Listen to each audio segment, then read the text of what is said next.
Mr. Scott, shall we give the Enterprise a proper shakedown? I would say it's time for that, sir. Aye.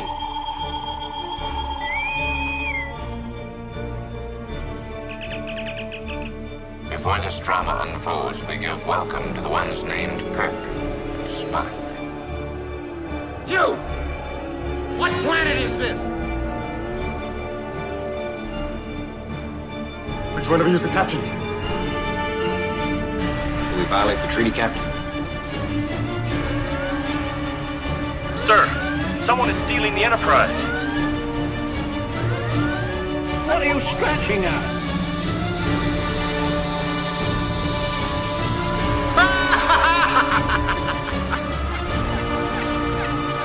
Humans make illogical decisions.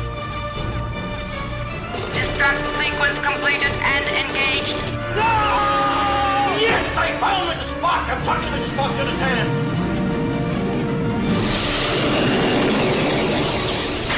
Starfleet, do you read? This is the Enterprise. We are under attack. Fire, Mr. Scott.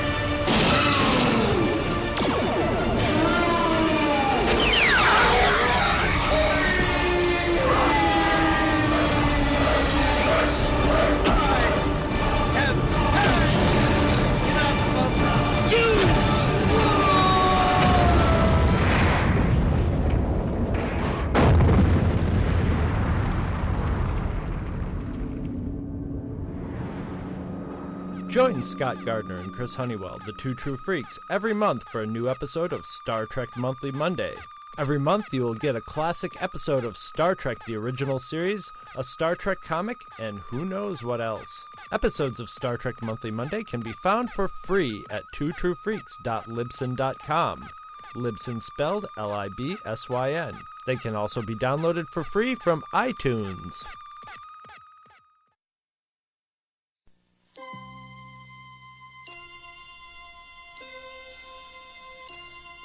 Podcasting, the final frontier.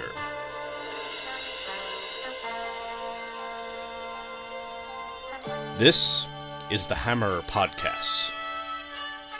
Its 30-minute mission: to rehash geeky topics, to seek out new bastions of nerdiness, to timidly go where the more talented have gone before. Greetings, and welcome to the Hammer Podcast, the official podcast of thehammerstrikes.com. My name is Gene Hendricks, and I have a very special guest with me today. One of the men responsible for the show you're listening to right now with the Get Off Your Ass and Make a Podcast show, co-founder of Two True Freaks, Mr. Scott, heck no I won't tell you my middle name, Gardner. How you doing? Why does everybody want to blame me for their podcasting habit? Gee, I don't know, maybe because you put out two podcasts that basically told me to do this. Just like the dog told the guy to, shoot somebody, but we're not going there. Well, thank you for inviting me. I'm happy to be here because this is a subject near and dear to my heart, so I appreciate the invite. Yeah, this time out, Scott and I are going to talk to you about one of the greatest movies of all time, and I'm not using hyperbole for that, Star Trek: The Motion Picture. Yes. Now, as people that listen to my show know from episode 1, the only episode Scott's listened to so far, why'd you have to call me out like that? Actually, that's not true. I know I've listened beyond that first. I'm not caught up by any means, but I have listened beyond that first show. I'm positive that I have. Don't quiz me. That's all right. You can't quiz me on the shows of yours I've listened to because I probably don't remember most of the stuff. Anyway, this movie is, as I said in that show, responsible for kickstarting my geek gene. This is what brought me not only into Star Trek, but heavily into comic books, Star Wars, all sci-fi, fantasy, stuff like that. This is where it all started, was this movie. And it's weird because, again, I watched it this morning just to prep for this, and it doesn't matter how many times I've seen it. When that travel pod comes around, the music swells, and you get that first glimpse of the Enterprise, I get a lump in my throat. Yep. Because that was my first ever sight of the Starship Enterprise. So, this is a very, very important movie to me, and if you're listening on the day that this episode releases, it will be exactly 35 years old. Wow. Scary. Yeah. Talk about feeling old. Yeah, no kidding. Well, the other day, we were joking back and forth with my boss and everything, saying how he had a leather jacket on, he was dressed as Fonzie for Halloween, and one of my coworkers, baby face guy, oh, you could be Richie. He didn't know who Richie Cunningham was. He's never seen Happy Days. I walked away then. I couldn't talk to him anymore. Yeah, don't things like that make you just feel ancient? Yes. Now, anyway, I'm sure that the listeners all know you from Star Trek Monthly Monday and your connection to the original series. Mm-hmm. You were telling me you did not see this in the theater. How did you end up seeing it?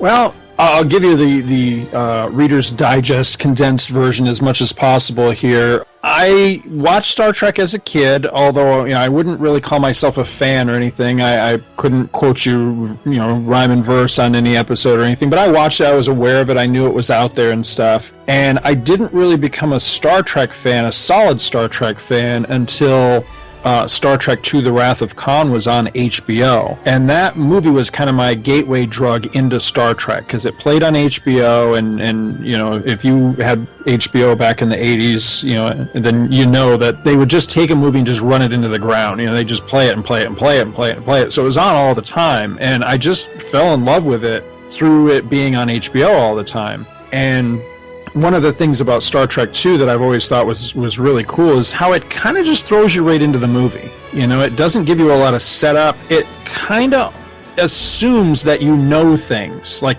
that you know who Khan is, and that different aspects of the Star Trek universe. Well, I really didn't. Like I said, I watched it as a kid, but I wasn't like slavishly devoted to it or anything. It was another show that I watched, right up there with all the other shows that were ever on TV. And so through that process of kind of falling in love with Star Trek 2, I wanted to find other Star Trek. And of course, you have to remember the context here. We're talking about, very early 80s.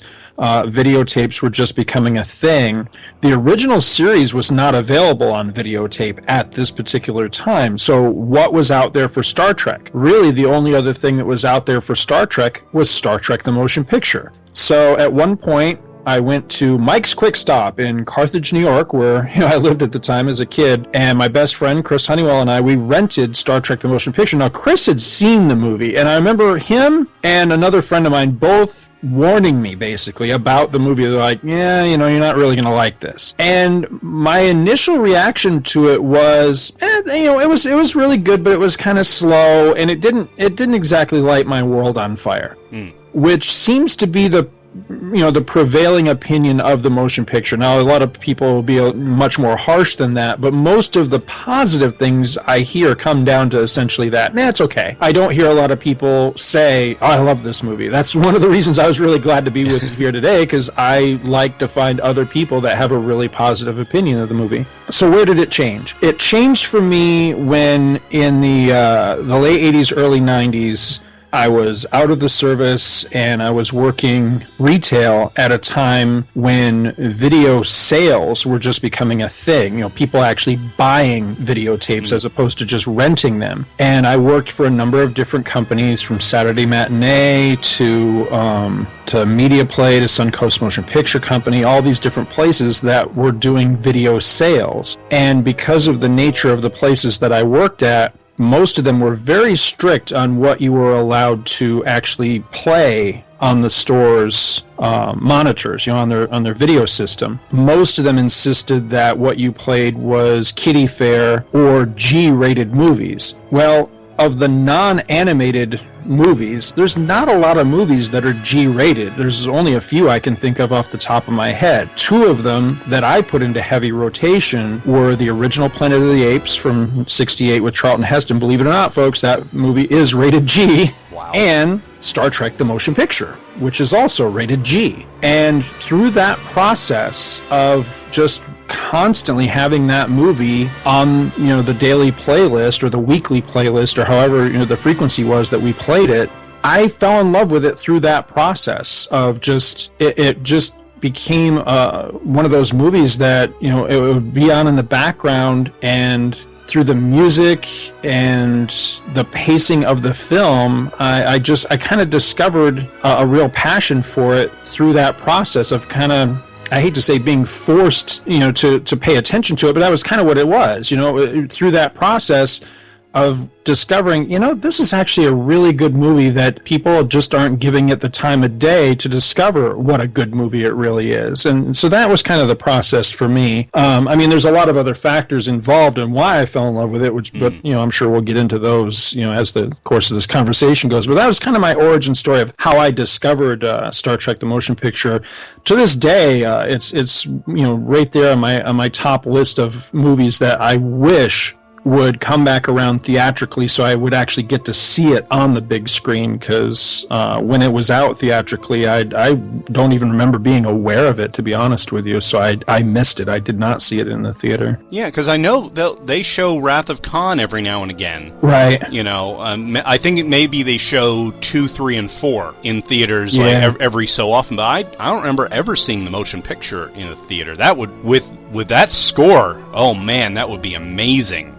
When people do, you know, when I do hear people that are not a fan of the movie outright, when I do hear people say something favorable about it, it is generally in regards to the score, which the score alone is not going to convince a theater to put a movie back in, you know, up on the big screen, which is a shame. I do really wish that that it would get place, you know, somewhere where I could go see it, but unfortunately the reputation that the film has garnered over the years just doesn't seem to be a particularly favorable one. Now, I do think that the reputation has gone up a notch in recent years, and I'd like to think maybe I had something to do with that. I won't make that statement because I don't want to seem, you know, big-headed about it, but I'd like to think maybe I contributed a little bit, because every opportunity I have to try to turn the tide of opinion about the film, then, you know, I don't like to squander those opportunities. I think there's a lot to love in the movie myself. Oh, there is, and one of, like you mentioned, one of the complaints is the pacing.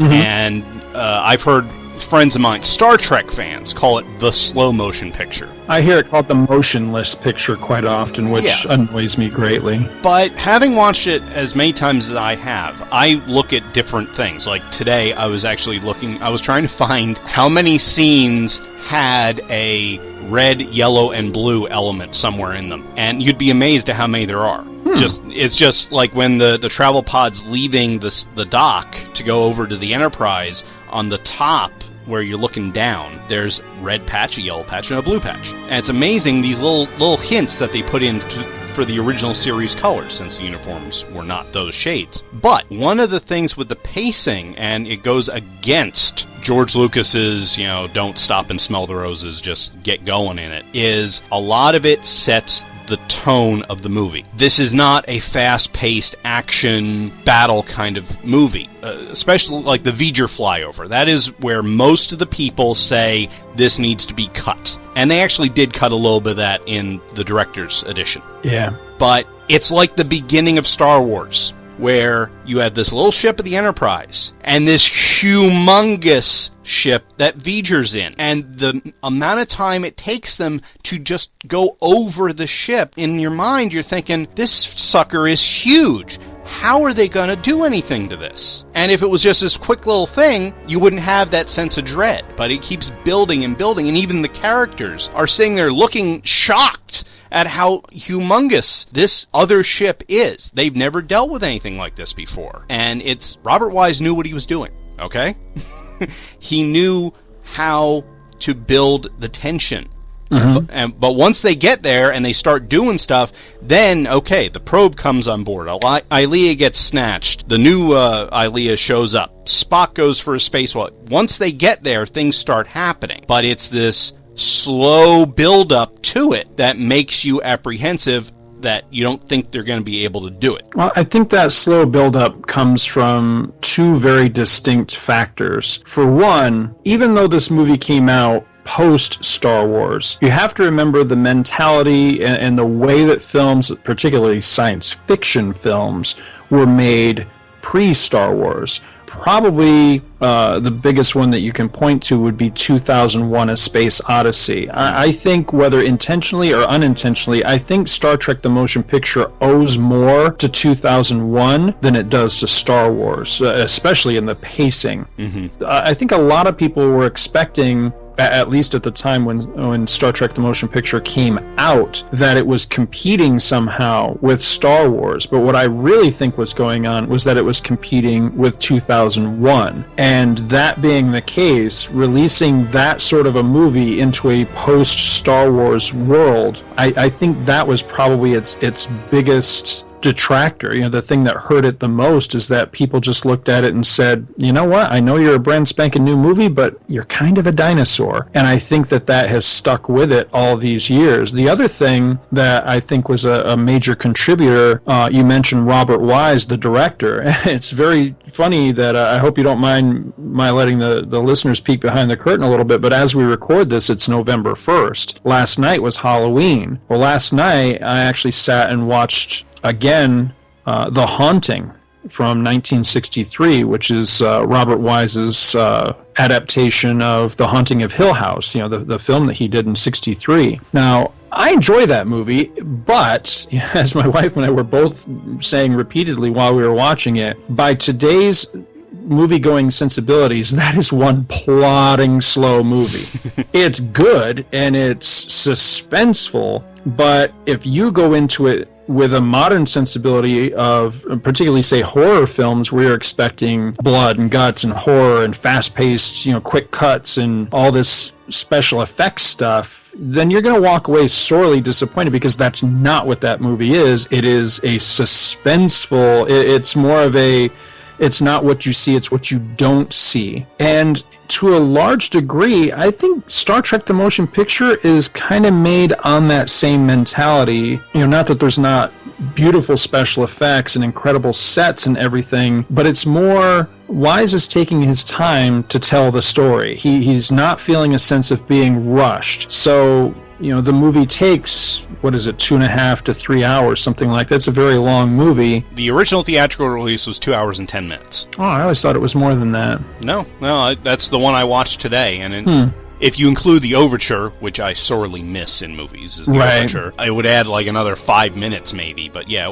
it feels a little longer than it actually is, just because of the grandeur of it. On that subject, I'm very curious of the, I think there's been 3 distinct cuts of the movie now, if I'm not mistaken. Maybe there's more, maybe there's another one I'm forgetting, but the 3 I can think of are, of course, the original theatrical version, and then there was the one that came out on videotape after a time called Special Longer Edition. Right, it had like 5 more minutes or something. I think it was more. I want to say it was like 12, or it was double digits. I want to say it was either 12 or 17, I think, something like that. I wish I had the videotape in front of me. And then the one that came out of, I was going to say a couple of years ago, it's probably closer to 10 years ago now, it was called the Director's Cut Edition. Right. Of those 3, I'm just curious, what's your personal favorite one? Well, the one that I grew up with was the VHS copy, and that is still my preferred version. So is that the special longer version? Yes. Okay, yeah. Yeah, that's the one, because we were one of those people that actually bought it on VHS in the early 80s. And that's where I first saw it, was at home. But that's the one I prefer, because it's still got the original special effects. Now, I have nothing bad to say about the revised effects they did in the director's cut. They add a lot, but I like the mystery of the unfinished version special effects. But there's just some scenes that are in that I like to have in the movie, like the scene where Kirk goes down to the transporter room and McCoy will not get on the transporter pad. In the original release, the one I watched today, Kirk says, okay, I'll go get him, beam up, then McCoy beams up. Whereas in the extended version, you have Kirk asking, Yeoman, what's going on down there? What was the problem down there? Yeah, it's something about let it scramble our molecules. And then he has a joke with Rand, and then they beam McCoy up. I like that scene being in the movie. Right. Because it adds a little more to McCoy's character because, he used to beam all the time on the show, but since he's retired, he doesn't want to deal with it. And it just adds a little bit more and also to the Kirk-Rand relationship, because the last time you see her, before that in the movie, 2 people just died on the transporter pad. So now it's a little scene to say, she is okay, don't worry about her. And correct me if I'm wrong, was it on one of your Star Trek Monthly Monday shows that you were talking about the novelization of the movie? Yeah, I really need to reread it. I have been planning for some time to reread it because I actually dug out and set them on my bookshelf in the actual chronological order. There's a series of novels that were called The Lost Years. This was at a time when the publisher, who I'm blanking on at my Pocket Books, maybe? I think so. They were putting out their Star Trek novels, and they were all numbered. And they put out one called The Lost Years, and then over the course of the next several years, they had, I think it was 3 more books, that were part of that Lost Years saga. But what was funny is that they were just part of the regular numbering that Pocket was putting out. So you kind of had to cipher that out, you know what I mean? That they were actually part of this other series. But you put those as, the lead-ups, and then the motion picture as the ending novel. It kind of tells the gap between the end of the 5-year mission and the motion picture. And I have been meaning to sit down and do that reread, and I just hadn't got to it yet. But while my memories of the novel are a little vague, I do remember really enjoying the novel when I was a kid, because it gives you some extra insights, and there's extra things in the novel that didn't make it into the picture, into the movie. And one of the things that I always remember that has stuck with me all these years was that the technology of Star Trek the Motion Picture, and some of this is in the film as well, but the technology of the motion picture, especially in the novel, was far in advance of what we would see both in subsequent Star Trek movies with Kirk and crew, but also even going into like Next Gen. There were some things that they had in the motion picture that they never have again. And the one thing from the novels that I always remember was that Kirk had some sort of subcutaneous device. It was like an implant that would allow him to receive, I'm not even sure how to describe it, because my impression as a kid was that it was some form of telepathy, but now that I think about it, I think it was more like they were just beaming the images right into his brain. Oh. But it was basically allowing him to receive like news messages into his mind. So that's how he initially becomes aware of something to do with the plot. It's either aware, and that's how he becomes aware of V'ger, it's how he becomes aware of the 3 Klingon vessels that are destroyed, or maybe it's the destruction of Epsilon 9, I forget, but something from the beginning of the movie, that's how he's made aware of it, as they beam it right to him through this subcutaneous thing. And I never forgot that. I always thought that was really, really cool, and of course, never mentioned again, never played with again in Star Trek. The idea that they would have these subcutaneous transponders in them, Jesus, that would solve a lot of problems that come up, especially on Next Gen, where people are stranded on a planet, or they can't find them, or they can't beam them back, or whatever. If they actually had these little implants, how handy would that be? That's probably why they dropped it, because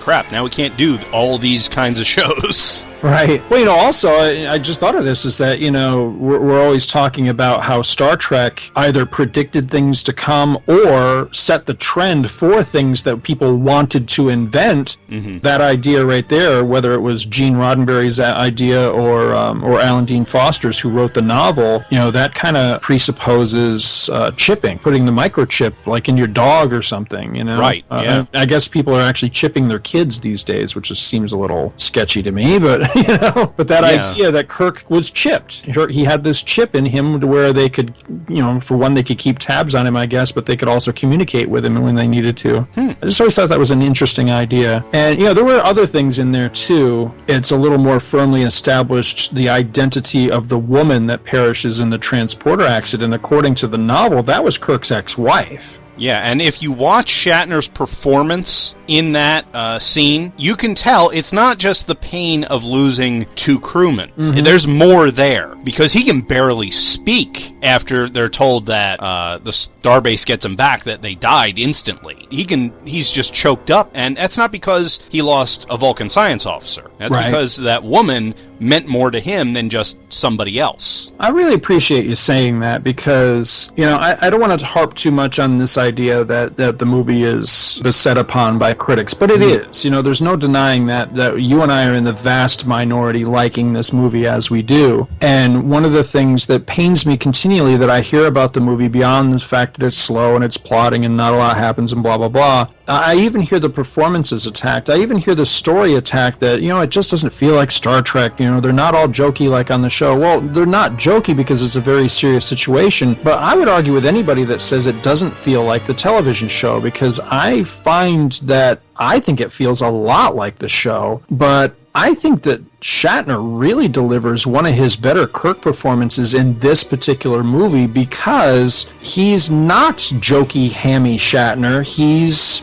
serious. He's coming back off of a long time out of the seat and kind of having to re-earn the privilege of sitting in that center seat. And I like that. And I think that Shatner's performance in this movie in a lot of instances is really, really sharp. And that's one of the things that I've picked up on right from the beginning, and I'm glad to hear somebody else did too, is that scene where the two are lost in the transporter accident. I've always liked that, where Kirk, and this goes to Shatner's acting, I think, because a lot of people, there's been such this legend built up of taking pot shots at Shatner's acting that I think people forget that the guy is a great actor when when he's putting himself to it. That, I think, is a really good scene, because on the one hand, as you say, you see the pain in him, you see the hurt and everything he's feeling, but at the same rate, he can't allow himself to be human. He's got to be the captain, and so we see it, but it's not fully, it's not blatant. And I like that. It's a very subtle performance, because that's how a great captain would have to play it. They would have to, I can't let my personal feelings overwhelm me. I have to be strong because I'm the captain. And I love that in that moment. And there's a couple other moments with Kirk like that throughout the movie too. I have long said that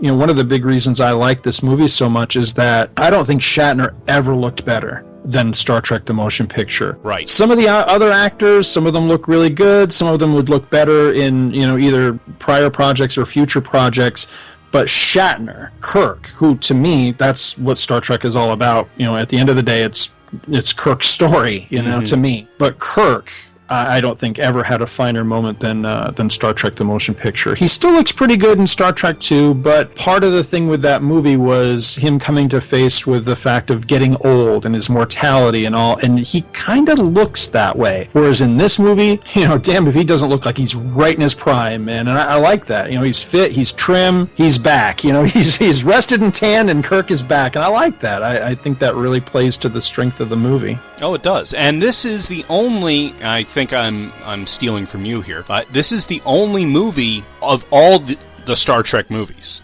that's actually a science fiction story. Mm-hmm. It's not action, it's not fighting, it's not weird displaced time travel, it's actually science fiction. And the Enterprise fires once, and that's to destroy an asteroid. Yep. No other shots are fired except for 3 by the Klingons. That's it. This was a thinking man's story. This is Kirk in the briefing actually says, we have to hope that there's an intelligence at the center of the cloud that reasons the way we do. He's not going in guns blazing. He's going in trying to talk this thing down, which is right out of the series. Yeah, Kirk went, he fought sometimes, but a lot of times it was trying to talk his way out of it. Right. Whether it's, Kirk logic destroying a computer, or just trying to convince people, hey, you don't want to do this, or just, we'll just go, leave us alone. But, oh, well, you're not leaving us alone, fine, then we'll shoot you. But it's science fiction. It is trying to overcome the obstacle with reasoning. And that's one of the things that Star Trek is best for, is the future is bright, and guess what? We can outthink anything. Well, after the initial episode that we did on Two True Freaks discussing this film, believe me, I have had no end of people asking me, are you serious about that? That one's really your favorite? And my having to justify why it is. So I've given this subject a lot of thought. And it basically, I come down to two things, is that by saying favorite, I think people want to read more into that statement than is really there. By saying favorite, I am not saying I think it's the best one, I think it's the most action-packed, I think it's this, I think it's that. I'm just saying for me personally, this is the one that speaks to me the best. And the two major reasons I've been able to narrow it down to for this is, as you say, it's the one that's purest science fiction. Because if you take a look at the other, and I'm just going to narrow it to the Kirk movies, but you take a look at the other Kirk movies. 2 is Kirk in Moby Dick, essentially. 3 is, it's an adventure tale. It's about family. It's about him going, to save his friend. 4 is, let's go save the whales. And 5, I'm not sure what the hell 5's all about. And then 6 is, it's a political allegory, us and the Russians. So none of them, as good or whatever your opinion are of the other movies, none of them are pure science fiction. Along that same line, none of the other ones, and again, I'm not slagging any of them, but none of the other ones are pure Roddenberry Star Trek. And what I mean by that was that Gene Roddenberry thought the whole thing up, and he had a very definite idea in his mind of what Star Trek was and what it should be. That idea, unfortunately, didn't necessarily always translate into the most exciting television. But this was his opportunity, and I think this and possibly the pilot, or maybe even the whole first season for Next Gen, were really the only 2 times that Gene Roddenberry was able to really express the idea he had for Star Trek. And I think that's why this movie and the first season of Next Gen feel like kissing cousins, because they are, because he had the strongest influence during that time. Now, Next Gen would quickly change in order to, appease audiences and be a little more mass market appeal and just be a little more exciting television, frankly. And so would, the Star Trek feature films with Kirk would also change and mutate, because unfortunately, Roddenberry's vision, what he wanted Star Trek to be, and it pains me to say it, but it is true, it just doesn't necessarily appeal to a mass market. It doesn't make for blockbuster numbers. But that's one of the things I like about this movie, is I'm sure they wanted it to do gangbuster numbers, but at the end of the day, it's not trying to be Star Wars. It's not trying to be this huge blockbuster film. It's just trying to tell a good, intelligent science fiction story that doesn't necessarily involve shooting and bad guys and scary aliens. It's more about this cerebral idea of who are we and where are we going, and I like that. I think that is kind of the core idea for Star Trek in a lot of ways. I mean, I love the action ones too, but every once in a while I want a good episode that makes me think about something. Right. Unfortunately, this is the only one we got of the Star Trek films, and the way the franchise is looking these days, it might be the only one we ever get. So in that regard, it holds a very special distinction, and I like that. To me, it makes the movie feel that much more special, because there's not another one in the entire series quite like it, and I like that. Yeah. Some people would say, oh, thank God, but me, I just say, well, I like that. I like its special place in the franchise. Yeah, well, it was really the series brought to the big screen. It was like a large episode of Star Trek. It wasn't trying to be a blockbuster movie. It was trying to be what it was based on. And that comes from being, morphing from Star Trek Phase 2 coming in, and that's where this stuff comes from. And that's also why Next Gen feels so close to it, because same source material. Really. Right. We had Decker and Ilia become Riker and Troy, although Ilia is a little more useful, but we won't go there. We're trying to celebrate the movie, not tear down other things. But it's also... people say they're not jokey or anything. They really weren't all that jokey in some of the episodes of the TV show. I mean, I defy you to find one lighthearted moment in... now I'm blanking on the damn name. What happens in it? The one with Mark Leonard as the Romulan commander. Oh, Balance of Terror. Balance of Terror, yeah. Yeah. That is a super serious episode. This is a super serious movie.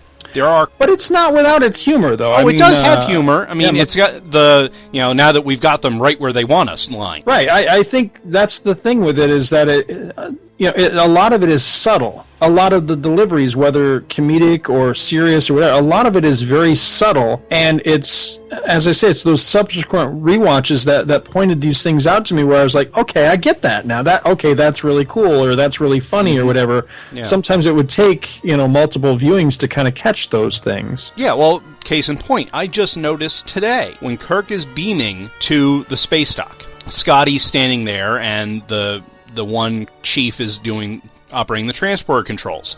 Scotty's standing there giving her a sidelong look like, you doing that right? I never noticed that until today. But it's just there's such pieces of things like that in the sets, in hell, the just having that huge amount of crewmen in the rec deck for the briefing. Mm-hmm. You finally get the idea. Yeah, there are 400 guys up there. Well, not just that, but I mean, one of the things that I think even the harshest critic should hopefully at least appreciate about the movie is that Star Trek would never look this way again. It would never look this good again, because this was the one time when it got the budget, when it got the budget to go, okay, you do what you need to do to make this look like the 23rd century. And they did. So we got an exterior shot on Earth. We got all kinds of different areas of the ship. The Enterprise looked, for the first and only time on screen, like what it was supposed to be, a city in space that you could live and work and operate on. And we would never see that again in Star Trek. Everything that we would get after this was very much submarine in space, and you would see the bridge and you'd see a couple of areas, and that would be it. But here, you got the huge and spacious rec deck. You got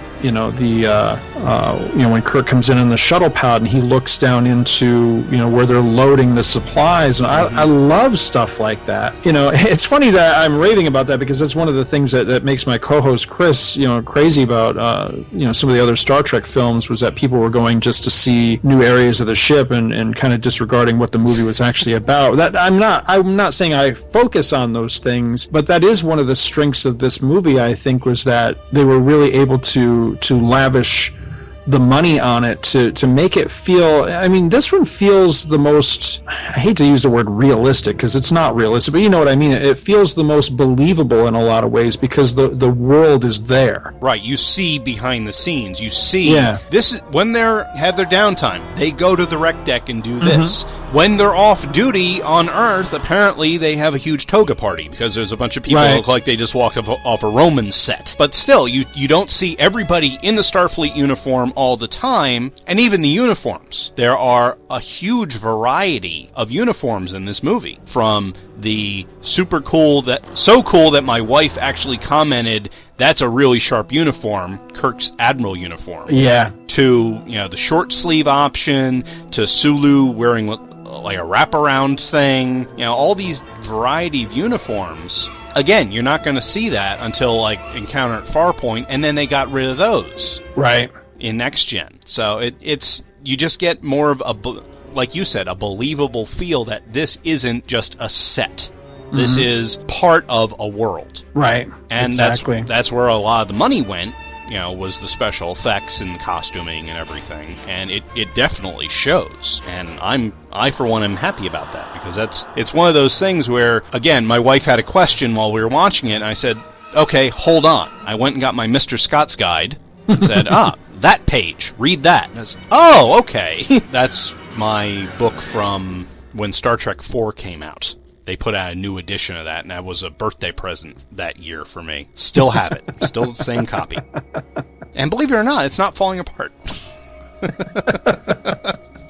Considering how many times I've read the damn thing, it's amazing. But that's one of this movie is one of the reasons that I love books like that, because I want to see how does this operate. We get a glimpse of Kirk's quarters in the movie. What does the rest of it look like? This is the way my brain works, is I want to know how everything hooks together, how it works. Right. And this movie gives me a lot of that. It gives me, on the other end of the shuttle bay, there's this cargo area. That's wonderful. And it took me the longest time to realize this. In the turbo lift, when Kirk goes in, when I first thought, it's like, this is a new turbo lift, look at that map. Well, I didn't realize, because I hadn't seen the original series yet, is he's looking for a handle.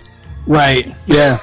More subtle acting, you know? It's just, he doesn't have to do anything. He just runs his hand around, just odd look on his face, and just says bridge. If you don't know it, like I didn't know it, it's just, oh, okay, he's just looking around. But, right. You know, he's wondering, where do I grab? Which is a joke they revisit in DS9 when they go back in time for the Tribble episode. Oh, that's right, yeah. And O'Brien and Bashir are standing there like, why isn't it moving? And the other crewman comes in and turns the handle. Right. Because they're not used to that. They're used to just walking in and it goes, and they don't have to turn it on. That's a good catch. I hadn't thought of that, but you're absolutely right. Now, one of the things that I know you love, and I love, is Jerry Goldsmith's score to this movie. Yes. This changed Star Trek music forever, because they reworked the main title into the music for the main title, Next Gen. Right. That's one of the things that this movie directly impacted on Next Gen. But that music sets the mood so well. Oh, yeah. You buy into everything when you're seeing that. Alia's theme, the main title, the Klingon music, which was used forever after that for Klingons. Mm-hmm. It's terrific. It's one of the first movie score albums I ever bought, was this movie. I think this is easily one of the greatest scores ever composed. It's just a phenomenal score. You know, regardless of what you may think of the movie, the score is, you know, it's not only one of the greatest, but I mean, Goldsmith, did so many incredible scores during his career, and even he said that this was one of his best, and I completely agree. One of the things I always liked, especially with his science fiction films, is that he would always experiment with sound. He was always playing around with sound, and what could he use to get unique sounds in his scores, and he was using several different experimental things with this score that really work. So you've got that, I'm trying to remember what the device was called, and I'm drawing a blank, but you get a lot of that where it would just go bow, wow, in the background. But he would use that as kind of the voice of V'ger in the score, and it just works. It works so well. But the score is just masterfully done. It's very similar to Star Wars in the effect that the music helps tell the story by the way that the music is playing in the different scenes. Mm-hmm. While there's not necessarily distinct themes for individual characters, there are still distinct themes that carry on throughout. So the Enterprise kind of has its own theme, and Voyager definitely has its own theme. And then beyond that, it's just the way the music plays kind of directs, and mirrors what is happening on the screen. And I like that. It works so well, and there's some really solid moments in the score. I've always been particularly fond of the moment where we have that great, and it's so nice that these movies are now available in widescreen, so you can really appreciate how beautifully the movie's shot. But if you watch this in widescreen, there's a great shot of a crewman all alone on the deck where the EVA suits are. Right. And there's just this great, from a distance, wide shot of that crewman all by himself, and Spock sneaks up behind him and gives him the neck pinch so that he can take an EVA suit. And the score in that moment is so quiet and so, I'm not sure how to describe it, it's just kind of tinkly. It's very reminiscent, without sounding anything like it, it's very reminiscent of when Ben Kenobi goes to deactivate the tractor beam in Star Wars. It evokes the same kind of feeling of sneaking around and, let's be quiet. And I love that. It works so well in there. And there's a lot of little moments like that. And then there's other moments that are just, they almost feel like a piece of classical music.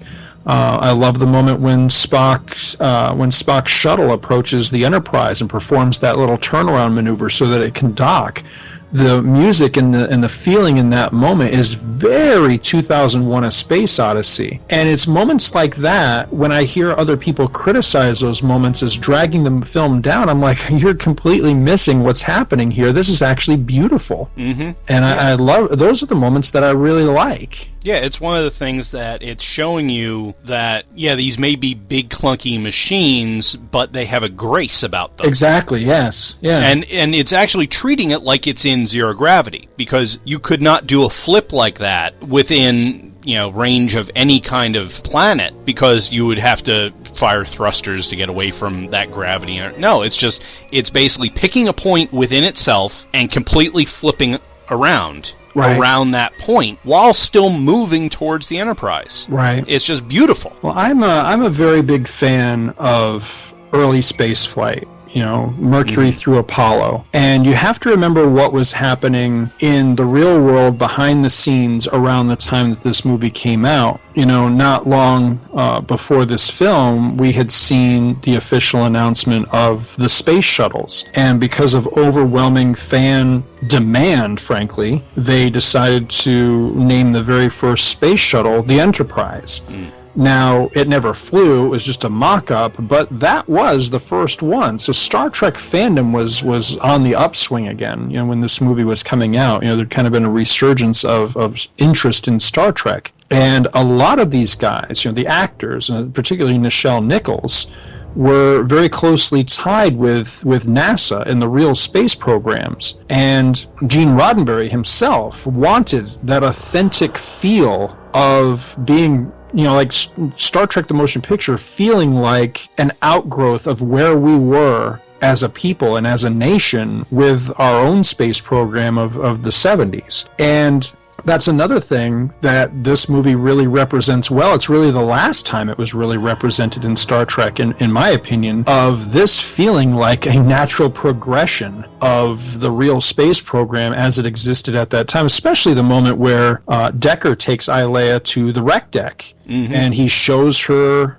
you know, the display. You know, these vessels were all named Enterprise, and we have an old sailing ship right up to a space shuttle, and I love that. You know, I like that feel that, you know, you could sit down and watch something like, you know, like Apollo 13, and then watch Star Trek the Motion Picture, and it doesn't feel jarring. It doesn't feel like, well, these two don't match up. They feel like, you know, one is an outgrowth of the other. I like that. I think that's really cool. Yeah, I don't have any more words. I keep wanting to say it's beautiful, it's amazing, you know, it's glorious, but I don't want to keep using the same words over and over again. But, I mean, this movie is important in many ways. I mean, it's not only did it start the resurgence of people actually filming Star Trek, because if it wasn't for the motion picture, no matter what people think of it, you wouldn't have Next Gen, DS9, Voyager, or Enterprise. They all came directly out of this movie. There were other original cast movies and everything, but this is the one that I always felt I want to see the 5-year missions after this. Because supposedly in the lore and everything, they went on another 5-year mission with the motion picture Enterprise. Right. You know, but I want to see those. Unfortunately, it's never going to happen. There was an attempt, at least in the comic books. There was a series, I think it was called The Unknown Voyage, or Untold. I think it was Untold Voyages. Untold Voyages. Untold Voyages. Yeah, but it was only like a 4-issue miniseries or something. I think, I could be wrong, maybe I'm rewriting history here, but I think originally that was intended to be an ongoing, I do believe. But then, you know, I believe it was just through low sales and that it didn't work out. You know, it occurs to me that someone put me in contact with the writer of that series, and we were supposed to have him on Star Trek Monthly Monday at some point. I need to get back on that and make that actually happen, because I'd love to pick his brain about that. But I remember when that came out, and I bought the first issue, and I was very underwhelmed by it at the time, so I never picked up another issue. But then not long ago, someone sent me the last issue of the series. And the last issue of that series, not only is it a great story, it is the Star Trek story I had been wanting to read for many years, which was, it told the story essentially of why in the world, after everything that Kirk goes through in this movie, in Star Trek the Motion Picture, to regain the captaincy of the Enterprise, why in the world would he give it up again, as we see that he has done when we pick up with him in Star Trek II. And the last issue of that series actually tells that story, and it was really good. I enjoyed it very much. I'd encourage anybody that's likewise interested in that mystery to seek that out, because it's very, very good. But I'm with you. I always wanted to see more stories from right when the Enterprise flies off at the end of this movie. Give me more of that.